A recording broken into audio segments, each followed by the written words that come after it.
अस्सलाम वालेकुम, मैं आपकी होस्ट मुस्कान। आप देख रहे हैं न्यूज़ कराची से रिपोर्ट कर रहे हैं। यहाँ सदीक टाउन म्यूनसिपल कॉर्पोरेशन मंगोबीर के चेयरमैन हाजी नवाज अली ब्रोई ने कहा कि हमारी कोशिश है कि अपनी यूसीज में मौजूद प्ले ग्राउंड को बहाल किया जाए जो इलाकी आवाम के लिए काबिल इस्तेमाल लाया जा सके, मगर हमारे पास इतने फंड्स नहीं हैं कि हम बेक वक्त सबकी ताज़ीन व आराइश कर सकें, लेकिन मरहला वार इस पर काम कर रहे हैं। बरसातों के बाद ये मसला देखने में आ रहा है कि जो ग्राउंड फंक्शनल नहीं हैं इनमें मौजूद होने वाली पानी की निकासी का मसला दरपेश है, जिसकी वजह से आवाम को मुश्किलात का सामना है, जिस पर टाउन का अमला अपनी खदमात अंजाम दे रहा है। और इस मसले के हल के लिए वाटर एंड सीवरेज बोर्ड से गुजारिश है कि ऐसे तमाम ग्राउंड्स जिनकी निशानदगी हम कर रहे हैं वो अपनी खदमात अंजाम दें।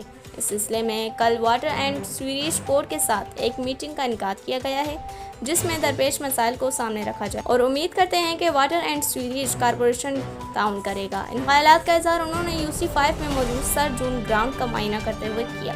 इस मौके पर इनके हमरा municipal commissioner Agha Khalil, vice chairman Arif Rana, superintendent engineer Hasan Shaikh, deputy director sanitation Liaquat Suba और अमला UC5 के चेयरमैन और वाइस चेयरमैन पर दीगर भी मौजूद थे।